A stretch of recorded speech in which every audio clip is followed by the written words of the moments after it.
All right, so this is our presentation on the Chinese Exclusion Act, and it's by me and Suram, and I'll be presenting it today. So this is the table of contents.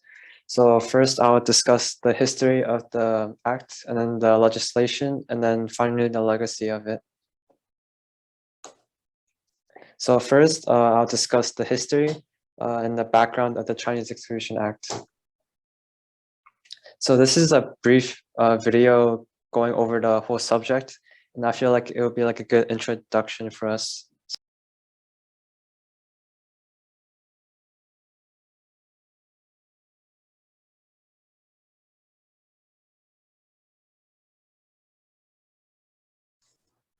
All right, so that was like a brief overview. So here's like another form of that. So overview, the Chinese Exclusion Act of 1882 outlawed, quote, the coming of Chinese laborers to the United States, end quote. And further additions to this law prohibited Chinese immigrants who left the United States from returning. And predating this act, Chinese immigrants faced tremendous hardship, and most of it was racially charged. In 1892, the Geary Act was passed as an extension of the Chinese Exclusion Act. It required people of Chinese origin to provide identification certificates, and the act was in place for another 50 years, but it was finally repealed in 1943 with the passage of the Magnuson Act. And the Magnuson Act allowed a quota of 105 Chinese immigrants into America per year. And the Chinese Exclusion Act gave leeway for other racially charged exclusion acts to be passed, and America slowly became more and more restrictive in regards to its immigrants. So Chinese immigration in America. So the Opium Wars. So during the Qing Dynasty, China and Britain were trade allies. British merchants purchased many Chinese goods, including tea, silks, and porcelain. The Chinese, however, would not buy British goods in return. So the British merchants, including the East India Company, began illegally smuggling opium into China in exchange for silver. And through this arrangement, though this arrangement was extremely successful for the British, opium was extremely addictive and life-threatening. And by the late 1830s, there were a million of opium addicts in China. So in retaliation, in May of 1839, China cut off Britain's opium stocks, which sparked conflict. This led to the Opium Wars, which lasted from 1839 to 1842 and left China greatly in debt. And in return, many Chinese workers left the country to find work, and many of them settled in the United States to join the California Gold Rush. Eventually, violence broke out between the white miners and the Chinese miners to the point where in May of 1852, California passed a foreign miners license tax. So where are Chinese immigrants from? Some of the immigrants are from Shanghai, where many university students joined the migration to the US for a better education. They're also from Taiwan, and Taiwan immigrants had more exposure to urban fashion and music, and they had greater expectations of social mobility. And finally, Guangdong. Guangdong has many port cities, including Taishan, Hong Kong, and Zhongshan, which allowed like more ships, like easier access to go to the United States. So People versus Hall in 1854. So in People v. Hall, a Chinese man witnessed a murder by a white man and testified in court. Ultimately, the California Supreme Court ruled that the Chinese man's testimony was inadmissible. And further, the court ruled that no Chinese person could testify in court, which made it even harder for Chinese immigrants to be accepted. And these are some quotes from the decision that, quote, Chinese people are a race of people whom nature has marked as inferior, and who are incapable of progress or intellectual development beyond a certain point. For these reasons, we are of opinion that the testimony was inadmissible, end quote. And quote, held that Chinese and all other people not white are included in this prohibition from being witnesses against whites, end quote. So this basically like validated that, oh, whites are superior than people who are not white and are like like above everyone else, and they can't be like testified against it in court. So this was like all like racially motivated. And yeah, next slide. Chinese immigrants in the workforce. So though the Chinese laborers originally immigrated to the United States to join the California Gold Rush, they eventually incorporated themselves into the workforce, occupying positions in agriculture, factory work, etc. The Chinese were also significant in the building of railroads in the West.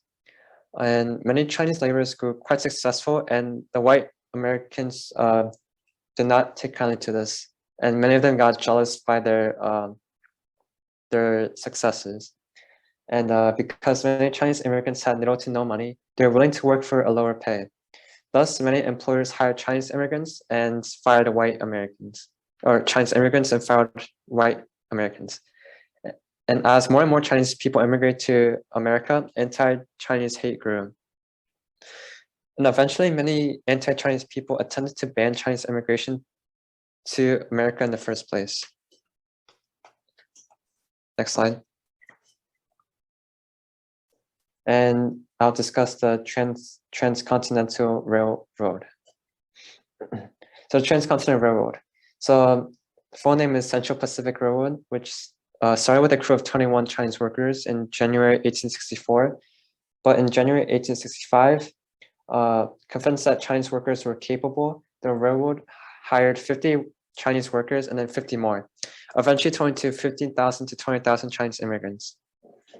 But the demand for labor increased, and white workers were reluctant to do such backbreaking and hazardous work. And on the image on the right, I can see Chinese laborers working on the mines. Yeah, next slide. So unfair treatment. So according to the project, Chinese workers hired in 1864 were paid $26 a month, working 6 days a week. And this is a quote from Gordon Chang, a Stanford professor of American history. Quote, Chinese received 30 to 50% lower wages than whites for the same job, and they had to pay for their own foodstuffs. They also had the most difficult and dangerous work, including tunneling and the use of explosives. There's also evidence that they faced physical abuse at times from some supervisors. And they toiled through backbreaking labor during both frigid winters and blazing summers. And of course, hundreds died from explosions, landslides, accidents, and disease. However, the Chinese retaliated against this unfair treatment by going on strike. So they went on an 8-day strike, which began in June of 1867. And the strike ended without pay parity after Central Pacific food transportation supplies to the Chinese living in camps. But the strike was not held in vain. Working conditions eventually improved following the strike. And now I'll talk about the legislation and how the act came to be. So before the Chinese Exclusion Act, there are already many legislation in California which banned the employment and entry of Chinese laborers. And soon, President Arthur signed the Chinese Exclusion Act into law on May 6, 1882. And the constitutionality of the Chinese Exclusion Act was upheld by the Supreme Court in Che Chang-ping v. United States, as you've seen in the video before. And the Immigration Act of 1924 restricted immigration further, extending restrictions to other Asian immigrant groups. And on the bottom left, you see like an image of a Chinese man sitting like outside of the walls of the Gate of Liberty. And this is like him being barred out from America. And on the left, you see a sign that says no admission to Chinamen. And on the right, you see the magic washer sign. And this is basically America kicking out like Chinese laborers in the like laundry workers. So this is like two sides, like two images, one like Chinese Americans being barred out and other being Chinese Americans getting kicked out. So yeah, next slide. So there was a driving out period. So this was a period where anti-Chinese Americans were physically forced, anti-Chinese Americans forced Chinese communities to flee to other areas. And one example is the Rock Springs Massacre of 1885, where jealous white miners robbed, shot, and stabbed the Chinese in Chinatown. Another example is Hell's Canyon Massacre of 1887, where 34 Chinese miners were shot by a gang of 7 armed horse thieves, and around $4,000 to $5,000 worth of gold was stolen. And on the bottom picture shows like the scene of the Rock Springs Massacre, and like the battle, of the Chinese Americans being like attacked and stuff. And the repeal. So as mentioned before, the Chinese Exclusion Act was repealed by the 1943 Magnuson Act when China became an ally of the US against Japan in World War II. However, large-scale Chinese immigration did not occur until the passage of the Migration and Nationality Act of 1965. And just like 8 years ago, in 2014, the California legislation formally recognized and apologized for the 1882 adoption of the Chinese Exclusion Act. And then finally, I'll discuss the legacy and how the Act resonates today. So parallels to today. So like the last two presidency, like from apparently in Trump's era, we've seen like a lot of like discrimination against immigrants. And this is seen in the US Mexico border wall during Trump's presidency and the Muslim ban imposed by Trump. And we also seen the rise of Asian hate during the COVID-19 pandemic and the Chinese virus labeled by Trump. And then finally, the Atlantic spa shooting where 6 women of Asian descent were killed. So resistance. The excluded Chinese during the Chinese Exclusion Act era did not passively accept the unfair treatment, but rather used all types of tools to challenge and resist unfair treatment. And some examples is where Chinese immigrants used courts as a venue to fight for their rights, and they won many of the cases. And protest against racial discrimination through venues such as media and petitions.